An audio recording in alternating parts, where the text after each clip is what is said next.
At first, it was weird because I never addressed Lundy, right? It's Lachelle Mundy. Like, obviously, we all know, like, the Bowser cringe lesbian is Lundy. Lundy's followers are like coming for you in the comments. Welcome to Queer Talk, #1 podcast to connect all of your favorite queer creators in a space where we share our stories on all things queer related. Hey, if you're new to listening to this, hit that subscribe button on Apple Podcasts and give us a follow on Spotify. Our guest on today is the #1 Lundy impersonator. You can find her at Laura_Zan. Please welcome Lauren Stevens. Hey, how's it going? Thanks for having me. You're welcome. Thanks for being on. I've watched your stuff. Like I've had you on my list to interview for like a hot ass second, and I started seeing all of your Lundy shit, and I was like, oh yeah, like I have to get her on.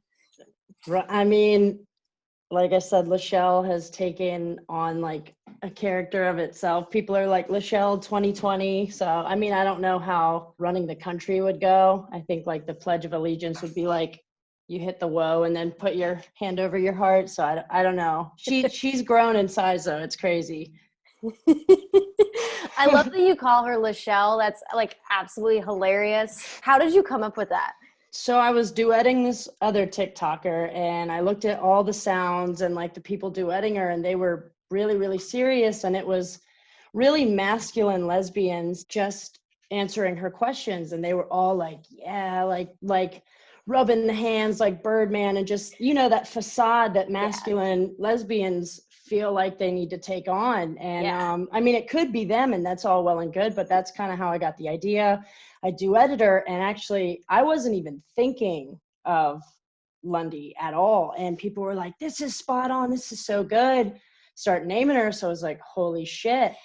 And it came to me in a dream to create Lachelle, because you just see all these influencers online. And so I wanted to see how she influenced. And it was a lot of mouthing rap lyrics and a lot of growling and hitting the whoa. So I thought I would pull a Kate McKinnon and just try to create Lachelle. And that's how Lachelle was born. That's awesome. Kate McKinnon is the queen of impersonations. Like she does Hillary Clinton so fucking well. That's her. I mean, Justin Bieber. Oh yeah, Justin Bieber. I channeled that too. So she's amazing. So you must be like a big SNL fan then, because I'm a big SNL fan too. Huge SNL, 90s SNL over any SNL, but I mean, they've always got really, really good comedians on there. They do. I mean, it's fallen off I think just because of streaming and different ways to get stand-up, where before SNL stand-up was kind of the main way, unless you like physically went and saw someone doing stand-up comedy, or like you got tapes. You know, it was like the easiest streamlined way to do it was to watch every night on Saturday night, or like tape it, record it, whatever. And now you have, Netflix specials, and you have, YouTube, all of these different mediums, TikTok, all of these different mediums for comedy. Yeah. And it kind of is, I feel like, putting SNL to the wayside when it used to be the huge popular thing in 70s, 80s, 90s. Yeah, I mean, it's something that I feel like, comedian wanted to be a part of. I remember when I was 8 years old, I told my mom my dream was to move to Brooklyn, get an apartment, and I don't even know if it's filmed in Brooklyn, but be on SNL. And she was like, sorry, Mom, but she was like, there's tons of people out there funnier than you. And so I was like, oh my gosh. So here I am making TikToks, but yeah, SNL, I feel like it was the dream, but like you said, with all these other platforms and social media, it's kind of gone to the back burner. Yeah. I think that sucks though, because I feel like it really was its prime, like you said, like in the 90s and even the early 2000s. You had Will Ferrell, and then you had Kristen Wiig. Kate McKinnon's still good. She's like, I think she's still on it. At least she was last season. Yeah, she's one of us. I think it makes it special because she's part of our community. Oh yeah, and she does. You gotta cheer for your skits. Yeah, mm-hmm. I mean, I think I've probably seen all of the skits that she's ever done. Yeah. Not just like the gay ones, but also the not gay ones. Oh yeah, like you said, Hillary Clinton. Oh my God, it's so on point. And I think it's funny because she loves her so much. You know what I mean? Like, like you're fangirl, and you get to be the person that like does that. So it's not even like Right. she's making fun of, like, you know, when Alec Baldwin does Trump, Oh my obviously. gosh. Obviously he doesn't like him, you know what I mean? Yeah. But he still does it absolutely amazing. I mean, it was so good that when that video went viral, I thought that was Trump. I was showing people in the office at work. I was like, look at this little girl roasting Trump. And they're like, dude, that's Alec Baldwin. And I was like, I am a spreader of fake news, and it is what it is. But I mean, it is hilarious. Yeah. I used to watch, there was a special that used to play, I don't know if it was like, I don't have cable anymore, but it was called The Women of SNL. And it was like the best skits of the Women of SNL. And it had like Molly Shannon Oh and my Kristen gosh. Wiig and Tina Fey was maybe more a writer, but Amy Amy Poehler, Poehler. like, She's holy so shit. good. Yeah. Leslie Nope. She has my heart. Leslie Nope. Yeah. But man, that's cool. You've also been getting a lot of hate with those too. Like you have a lot of like the Lundy's followers who are like coming for you in the comments. I don't normally check the comments, but you had so many on your videos. I was like, okay, I got to figure this out. Yeah, I mean, at first it was weird because I never addressed Lundy, right? It's Lachelle Mundy, like, but people obviously, we all know like the Bowser cringe lesbian is Lundy, Mm-hmm. but you can channel all of them and just, I named it, but then, I mean, it is about her, but they did start coming for me. They were like, oh, you're bullying. And I try to like not cross that line of that personal, because I know people can grow. And I know Yeah. I had that toxicity, that douchebagism. Like I Mm-hmm. thought it was cool to treat women a type of way because I had been hurt, right? Yeah. And until you kind of find yourself, you know, it is what it is. But I hope she grows. But yeah, her followers, I mean, they need to get off her strap, man, because they're like, you're bullying. And I'm like, dude, like I said, I never claimed to be a good person. Like I say I'm a good person. So maybe like, I don't know, maybe I can get some beneficial stuff out of it. But to be honest, I think there's a fine line between, if you're going to be a comedian, nothing can be really off limits. Yeah. You know, and I'm really sorry. She gives me really good shit and I'm really good at it. So I'm really sorry. I'm trying to like kind of veer away and maybe do like not every video being that, because I don't know. I don't know if you've seen like Chelsea Lynn doing like Trailer Trash Tammy, but like it's just these people and they create these characters and they just are so big that that's kind of how they gain that momentum. And You're right. next thing you know, it could go somewhere, you know? And I mean, I just do it for fun and likes, but like I said, I never claimed to be like a good person. But it is annoying. Like they're like, you're bullying her, and I'm like, my human side's like, am I bullying her? Oh my God. But then I'm like, no. You know, but I hope she grows.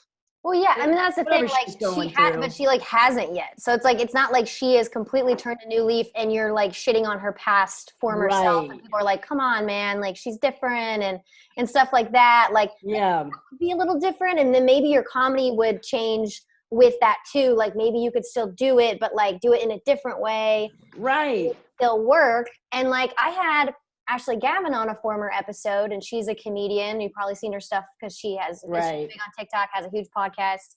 And we got her on and we talked about comedy for a while because of that boundary of like what's just offensive enough that it's funny, but not offensive enough to like get canceled and like you're a piece of shit. Right. Really tough to walk a line of that. And it's something like I've never toyed with myself because I've gotten so much shit from things that aren't even towing the line. So I'm just like, Jesus fucking Christ. TikTok is just crazy. Like you'll have people saying the most off the wall stuff. Like I remember when I was new to it, and I didn't have a lot of followers, but somebody came on there, like obviously no profile picture, no content. They're literally there to just like troll. And it was the craziest thing that they typed. They said somehow my video was transphobic, which was like way off. And I was like, wow, these people on here are really ruthless. Like they really pick and choose what they want to go for. And like, especially it's weird, this cancel culture and like these people online just waiting for you to say the wrong thing. It's like, dude, just enjoy the videos. If you don't enjoy it, there's a button, not interested, bam, you're gone. you're You can block gone. people. You can say not interested. You can Right. unfollow people. You can get the fuck off social media. Like Thank you. you have so many. Right. You're in control of everything you Right. see. Literally, the algorithm is in your control. It is you. Like So it knows you better than you know yourself, yeah, And so why are you on my page if you haven't liked something that veers towards it? Maybe the algorithm thinks I'm Lundy now. I don't fucking know. yeah.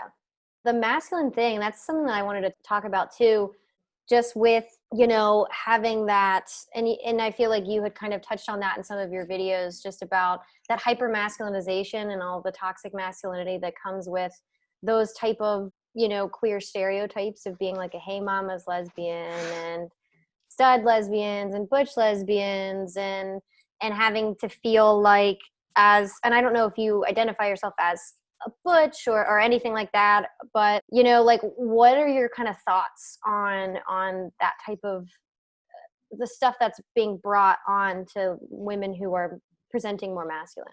I'm going to speak for myself. So I came out really late in the game. And so when I came out, I was like 22 years old, right? So I live in the South. My parents, I was terrified. So I come out, and to be honest, like I never had that dating life. I never had those teen years to get out all my douchiness. And so that kind of just picked up there. And I kind of made my personality off of what I would see like television, or like my guy cousins, or just the Yeah, more masculine spitting game at the bar, taking someone home, yeah, just bullshit. But also I was really hurt in my first relationship. Obviously we all have that one girl, that yep, first one that you're like, we're gonna be together forever, and it yep, just blows up. So I feel like that facade comes from also being hurt by somebody.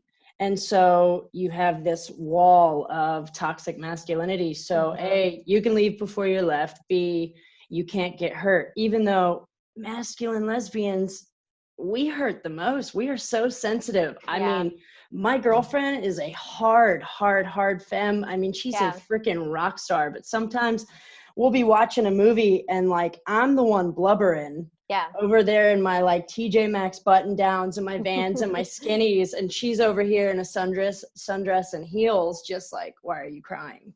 Yeah, yep, Which it's fine. It's fine if you cry, but that whole, like I said, facade is just, it's not really who we are on the inside. And yeah, it took me a long time to find out who I was and be okay that I'm not smooth. I am not this hard 10 that can just rub her chin in the camera and get yeah, 100,000 likes. I'm a yeah, hard 7 with a great personality, and I'm just gonna rock that. But yeah, TikTok's full of that. TikTok is full of mm-hmm. that. And I think it's crazy too. You see this Gen Z taking that on as well. Uh-huh. And they have no idea it's okay to be yourself, whatever that Yeah, looks like, whatever, I'm like a hard butch, soft femme, chapstick, yeah, lesbian. yeah, And I will say sometimes my voice does change around whoever I'm with.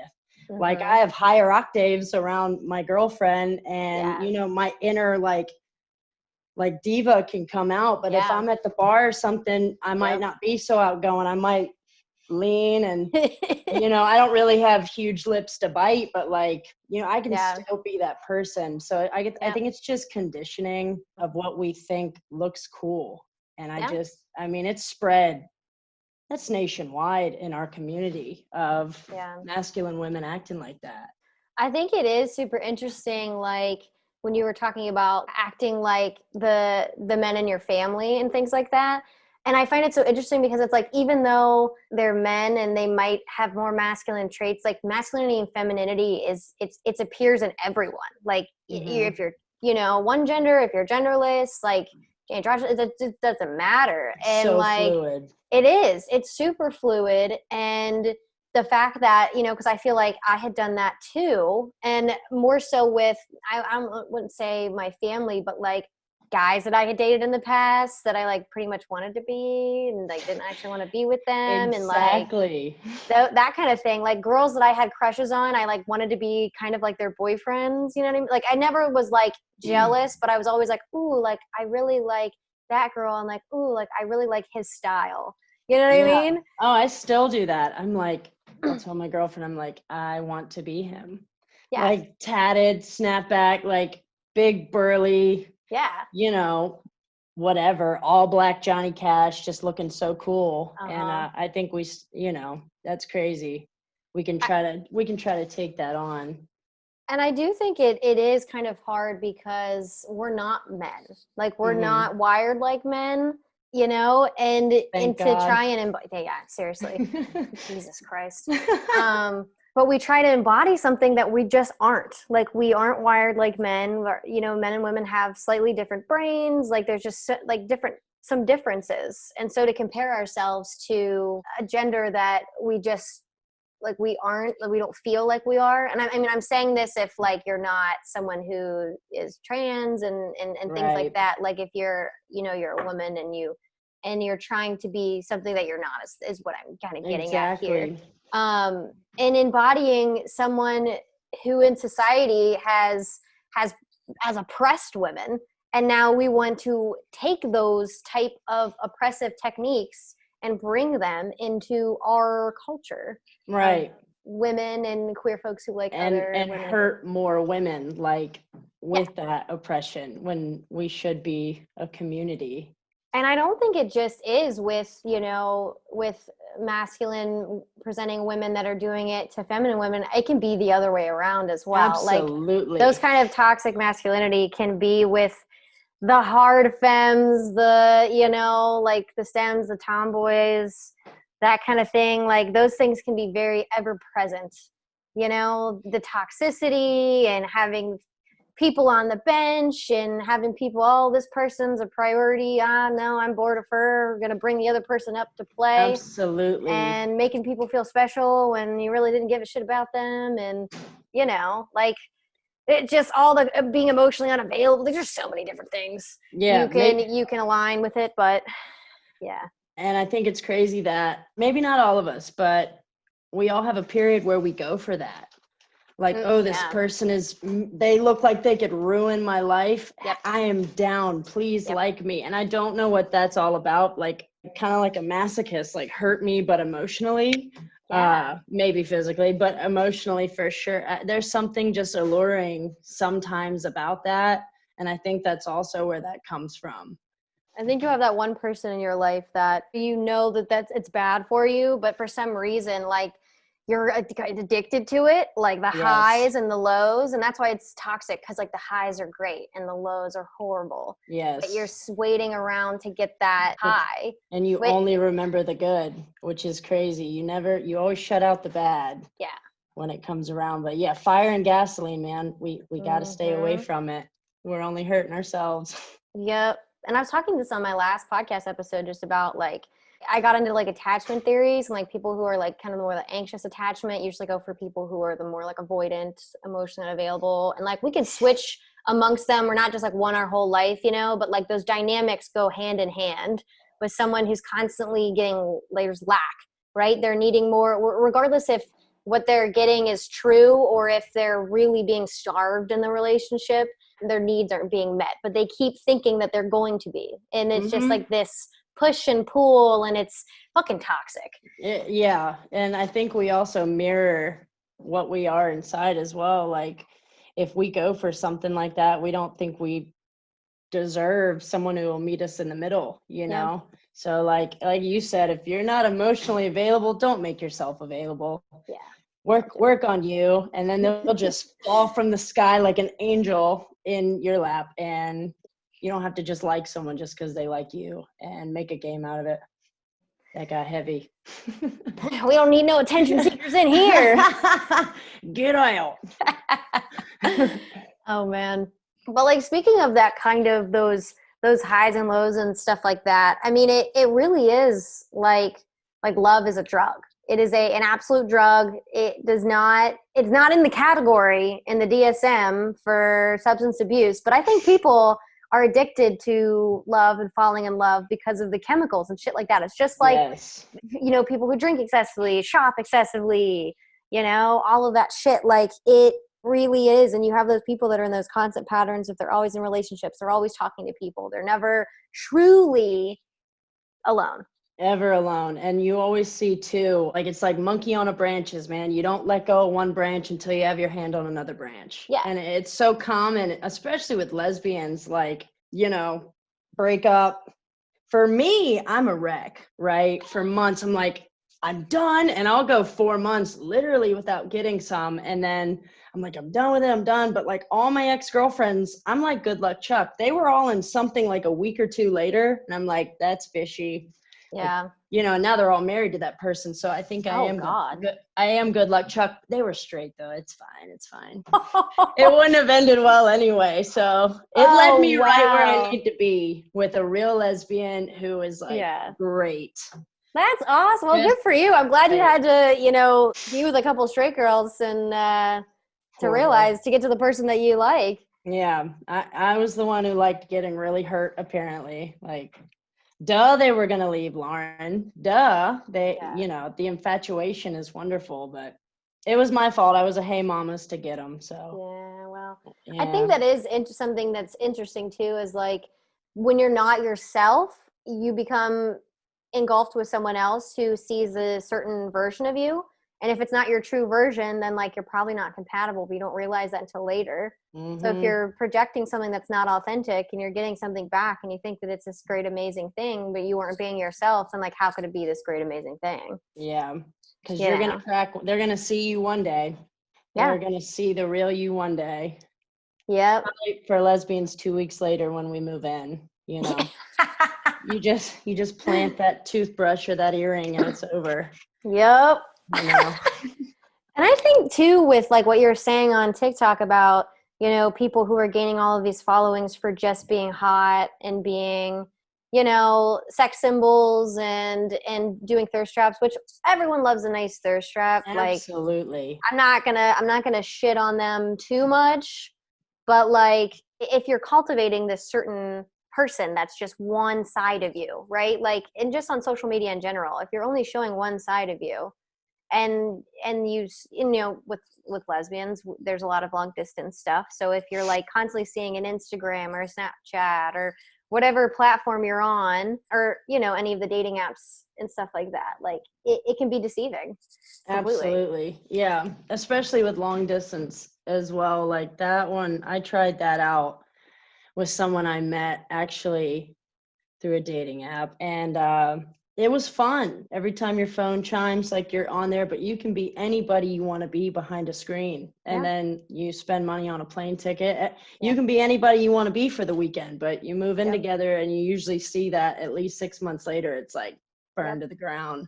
Exactly. Because of, like you said, this front we put on, like on our social media of what's hot now in society. Exactly. Just to be hot. This hollow shell of hot. Yeah. But yeah, on that thread of the love is a drug thing, you did some videos which I really, really liked. I love when people do vulnerable videos that talk about things that are not the nice Instagram worthy, my life is so perfect shit, because everyone's life is a little unsatisfying regardless of where you're at in your life. It just is.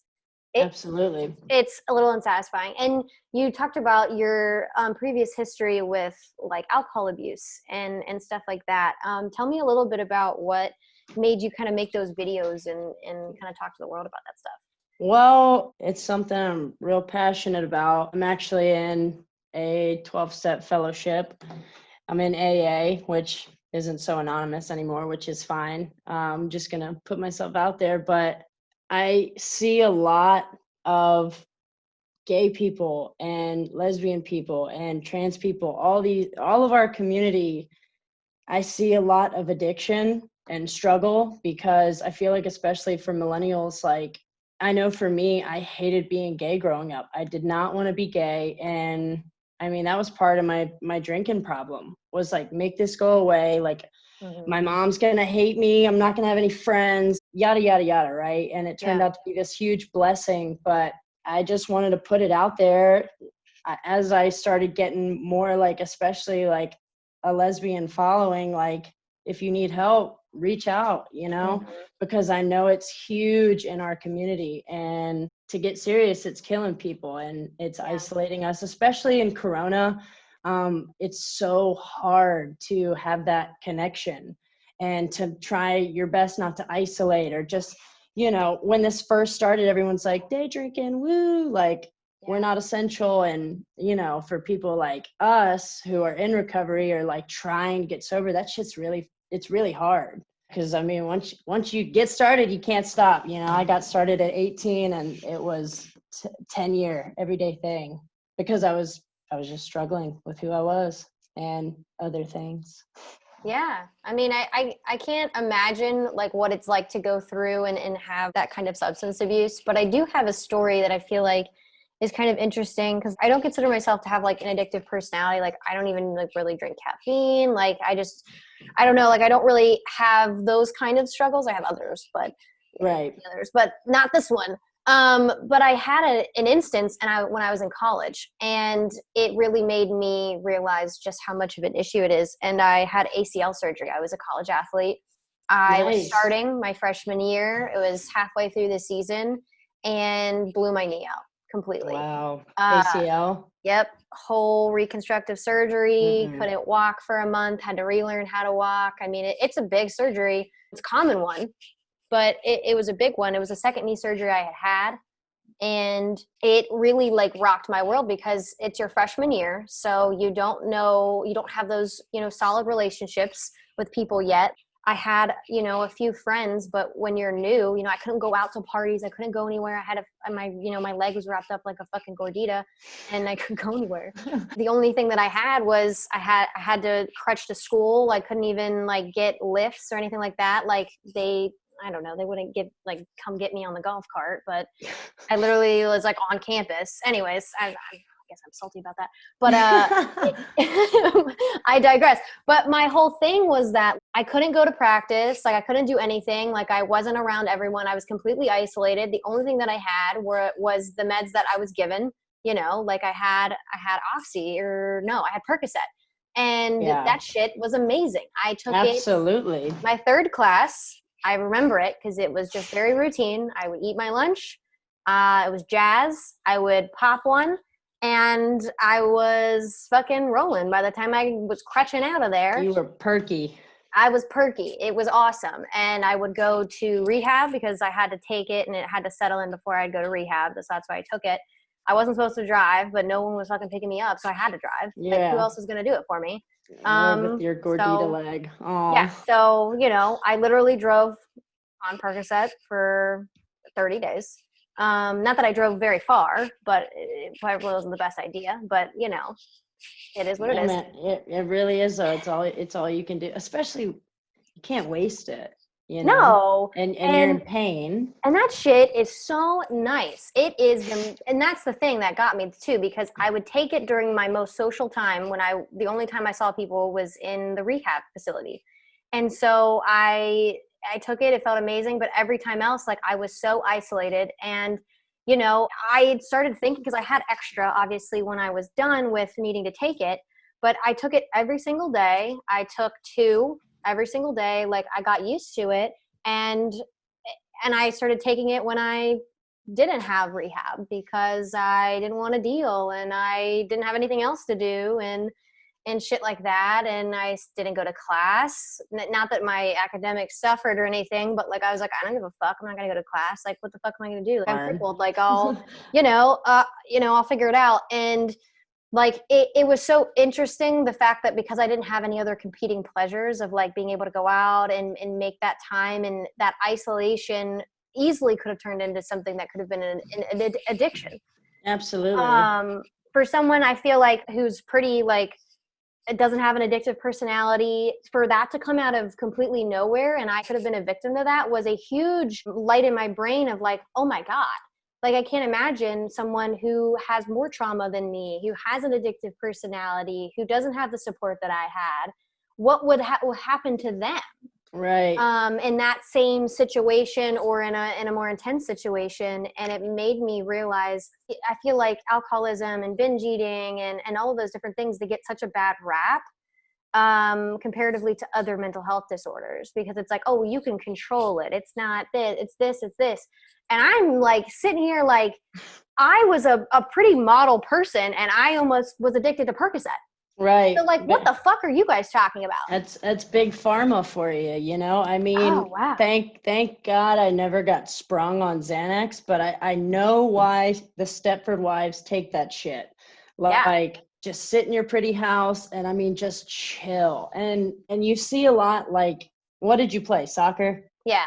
Yeah, me too. There you go. Hey. Nice. Yeah. So you see a lot of athletes and all these injuries, and that's the first thing they give you, like, is oxys or perks or, you know, something. And you see all these athletes just, it just feels nice and it takes away the pain. And next thing you know, your tolerance is building. And next thing you know, they won't prescribe it to you anymore. So where else are you going to go? Your homies. When your homies don't have it, where else are you going to go? So it's just this big revolving door that really starts with big pharma. That's my one story on it. And it completely changed my life on how I viewed things, because That's good though. I mean, I could have asked for a second thing, and I could have, and they probably would have given it to me. And I could have gotten it so addicted that I was, buying it off the fucking street and shit like that. And yeah, it would have been bad.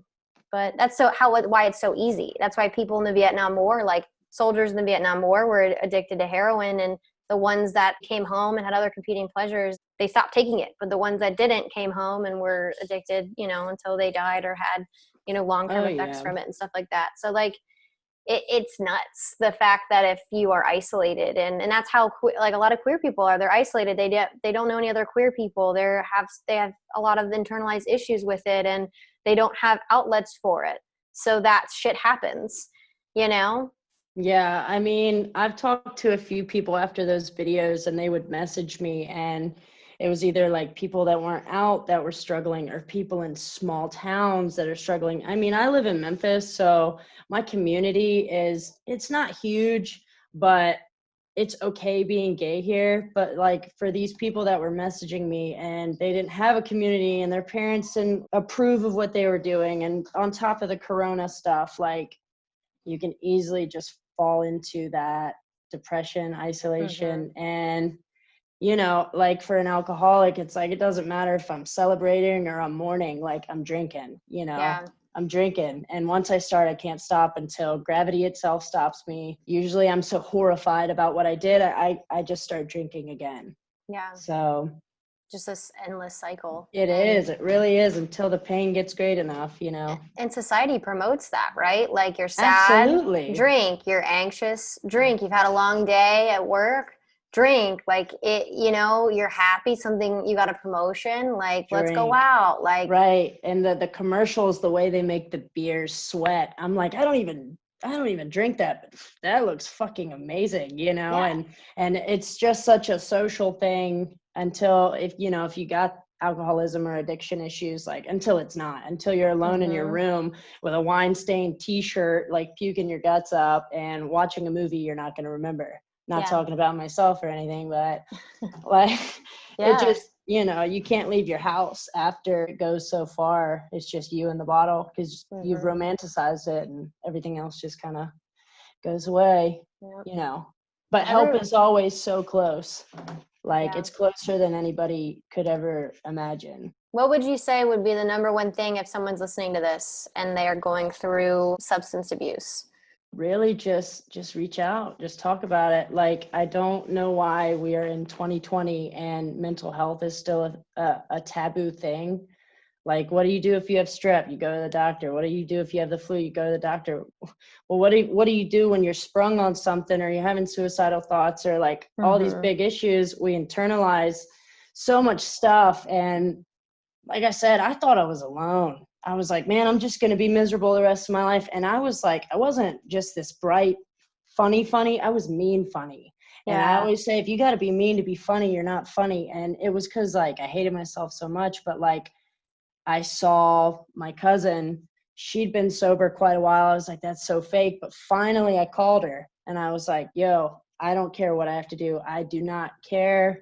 Help me out. And so she got me into a program. She got me into I could have gone to rehab. I did not go to rehab. I detoxed myself. I don't suggest that at all. But like, there's treatment facilities. There's so much stuff out there if you just Google it and just talk about it. Yeah, that's my advice. Just tell somebody you're struggling. And hopefully that'll be, if they don't know, they'll tell somebody else who might know, who, you'll find it. If you, like I said, if the pain gets great enough, you will find it. And you'll change something, and you might fall down a few times, but you can always get back up. Like, I relapsed over Corona, and it took a week for me to almost lose everything I had, like my house, my girlfriend. I was driving drunk, and it's things like, I thought I had worked on myself so much, and I was like, I'm ready to do this again, but the work wasn't done. And I knew where help was. And that's why I tell people, you can't beat yourself up if you can't stop drinking, and like you go a period of time sober and then you drink again. You can't beat yourself up, because you needed that as a part of your journey. Now you know, and nobody can take away that experience from you. And it's what you do with it, Turn it into funny content. Makes you funny as shit. So it makes people relatable when you're talking about vulnerable things, like, and you're okay to like put it out there. Like, it's well received. Like, creators and influencers that I love the most are the ones that show the different sides of themselves. They show the different sides of themselves as a full human being who has happy days and bad days and struggles and things like that. Like, no one can connect to someone who looks like they're having a fucking great time every day. That just does, like, nobody like does that. Nobody fucking does that. But if you can show that you're a human being, you know what I mean? You can post sad shit. It doesn't mean that, people are going to be like, oh, she's sad. I want to watch sad stuff. Like, when I'm sad, I like seeing sad shit. You know what I mean? So, I want to cry with you. Yeah. I'm going to go through it with you, whatever it is. And like, there's a few TikToks. If you're feeling yourself, you can get dressed and do your thing, Yeah. But usually, like, the most relatable stuff is just turning that thing on and just that one time, or having this idea and just doing it. Yep. I'll be at work. I hope my bosses aren't listening. Probably not, because they're not like queer, but like, I'll be in my work clothes. I'll go to the bathroom. I look like an absolute idiot to anyone who walks in. God forbid if that ever happened. But like, you just put a green screen and I get an idea and I just go with it. Just do it. Just show yourself. Yep. Show your authentic self. People will fucking dig it. Absolutely. That's the funniest shit when I think about when I do content. Like, the best stuff I have is things that like are off the cuff. Like, the ones where people really connect to it. They might not get all of the views. Like, I have videos that have like, millions of views, but the ones that I feel like connect are the ones that are really off the cuff. Are the ones that have the most comments always too. Yes. Because it talks, there's a discussion and there's something that's ultra relatable. Like, there's plenty of relatable content on TikTok, but those videos that make you just belly laugh or make you watch it a million times because it speaks to your soul in some way, shape, or form. Right. Well, that shit matters. And the algorithm doesn't recognize that, but that's okay. Like you said, it's usually like almost like the ones with no thought to it that get that 1.1 million view. And like, you think of this amazing, authentic thing and you record it, and like, it doesn't get a lot of views, but still like the likes and the comments, if it's relatable, then that's all well and good. Yep. That's all, you just got to speak to the people. Doesn't matter how many people it reaches, I guess. Exactly. Well, cool. We'll start with Question for the Queers. We answer your listener submitted questions on this podcast. If you would like to submit a question, you can submit it and send me a DM on Instagram, or send it to questions@queertalkpodcast.com. So Andy is 26. They're from Boston. And they write, "Hi, Queer Talk. Love the podcast. Here's my question for you guys. I've been out for a few years, not a baby gay anymore, but I am still struggling with how I want to present. There are so many things that I want to wear, and when I see people on social media or in movies and things like that, I always think, oh, that's something that I want to wear, but I can never seem to let myself wear the things that I want to wear and express how I want people to see me in the real world. I grew up pretty conservative, and I feel like I still probably have some of that internalized homophobia, and I don't like dressing feminine. I don't feel good about myself in it, but I feel like if I dress more masculine, I am going to get unwanted attention. And since I have social anxiety, I would rather not do that and be uncomfortable than to be uber uncomfortable wearing something that I actually like. Any tips on getting over this? All right. Well, that's really good, because I actually went through that myself. Like I said, I had that internalized homophobia, and it's funny to see pictures of the evolution of my lesbianism, right? And so it starts off with like the plaid skirt and the Old Navy rugby shirt with the puka shell necklace, with the rope sandals, straightened hair. And then that goes to like still in the women's section, maybe like a fitted flannel and skinny jeans and sandals of some sort, never a heel. Then gradually I got out of bikinis and I started buying like girls' board shorts, like still girls section, but like that evolution, as goofy as I looked, I wanted to live my truth no matter what that looked like. And especially like being in the South, like you get a lot of looks depending on where you're at. And it's still really, really hard for me to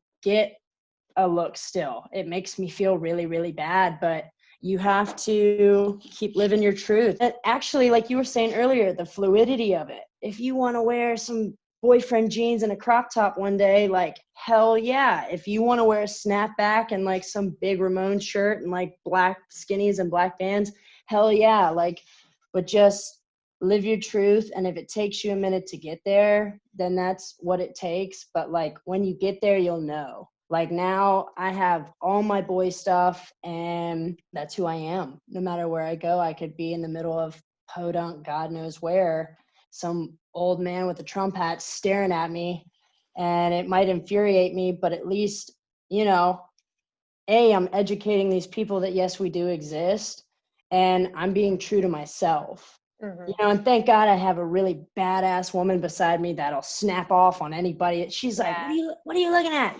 Like make out with me in front of some old Trump supporter. And I'm like, oh, we're going to die. I'm going to get tarred and feathered. But at the end of the day, I'm still alive, and I'm really, really happy about living my truth. And I will say, though, this, when I started buying men's clothing, I still lived at my parents' house, and my men's clothing would like come up missing, right? And so I would only wear it, like if my mom went to bed, I would wear it, and I would go to the gay club by myself because I knew what I was, but I wasn't out yet. And my men's clothes started disappearing, and she was throwing them away. And I didn't know she was throwing them away. I was like, where are they going? I'm so drunk. Where did I leave those neon board shorts that are so ugly, but like I liked them, you know what I mean? And she finally came out and said like she was throwing them away. And even through that, like now I can wear a hat at my parents' house. You don't have to force that acceptance on them. They can move at their own pace. But like if you stay true to yourself and live your truth, they'll fall in line. Yeah. It might hurt them, but that's not your problem. That's not your shit. Yep.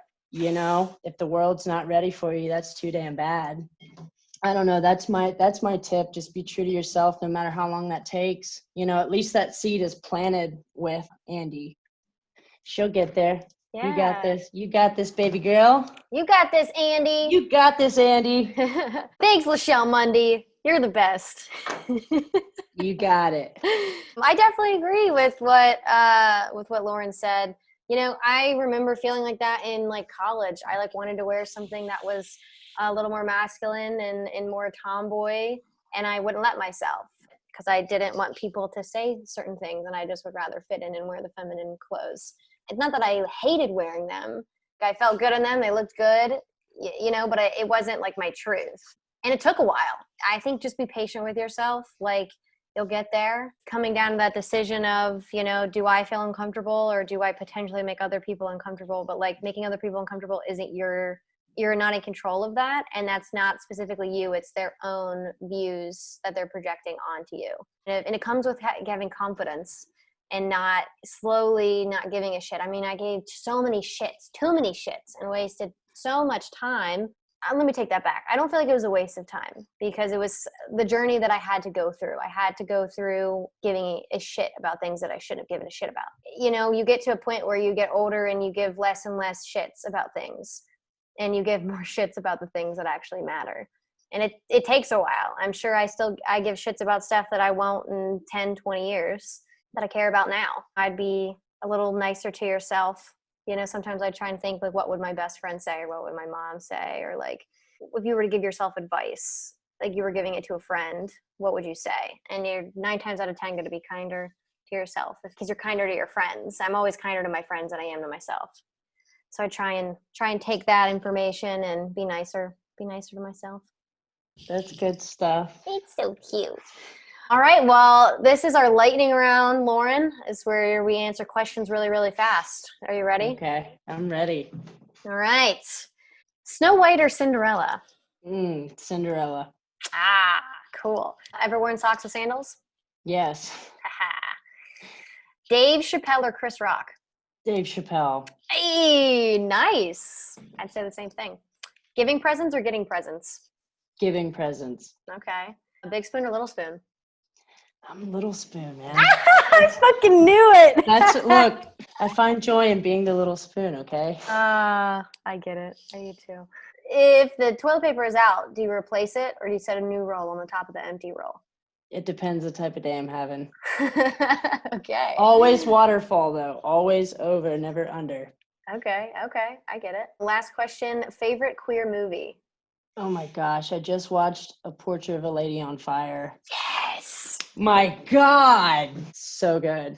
Elise makes fun of me because most people say Portrait, and I love Portrait, and I talk about Portrait every single time I do this, and she goes, can you just, like, you always drone on about Portrait of a Lady? And I'm like, I talk to a new person every week about Portrait of a Lady. Good. I need to tell them my thoughts on it. It's a whole new conversation. You're just hearing it every single week. Like, my mind was blown. Like, of course I'm going to watch, like, the Netflix movies that are, like, really subpar just because there's a lesbian cast. I'm like, this is shitty, but, like, yeah, go lesbians. But, oh, my God, yep. Like, I'm down for subtitles, like, French movies, whatever, but they were amazing. That was amazing. Oh, I became obsessed with Adele Hanel for like a good month. Dude. I watched all the TikToks on her. There's this one girl that's obsessed with her, and she, like, posts TikToks, and I follow her. I might have her on the podcast since I love Portrait of a Lady so much, but she's like a little, like, she's like 18. She's, like, super cute, and I was like, oh, this is adorable. Like, she has an entire fan account for it, and I'm watching all the videos, and I'm saving them to, like, my camera roll. She has good taste. Yeah. I mean, it's one of my favorite movies. Like, I watched it, like, 3 times in a row. I mean, it's a 2-hour movie with subtitles. Yeah. You got to watch it. Sorry, Elise, but I'm going to say it again. You got to watch it once, and then you got to watch just the subtitles. And then you got to watch it a third time after you watch the interviews and you get the plot summary, because you just miss certain things, you know? And I mean, yeah. Like, the TikToks, I was like, who is this Adele person? What is going on? Like, they're touching in the interviews. And then I didn't do any research. And then I go on Apple TV and it's suggested, obviously. And I watched it and I was like, holy shit. And so I'm going to have to do that, because I think I did a little bit of both, but I'm going to have to watch it, then subtitle it, then put it all together. Because I'm so down to watch it like 10 more times. I know. I think I'm going to watch it again. I have to be in, like, the mood where I need to be in the mood to cry. I cried. My butch ass was like, I'm so glad my girlfriend was already in bed, because I was like, say hi from across the theater to just do it. But she didn't do it. Oh. But that goes back to whatever they were talking about. You remember?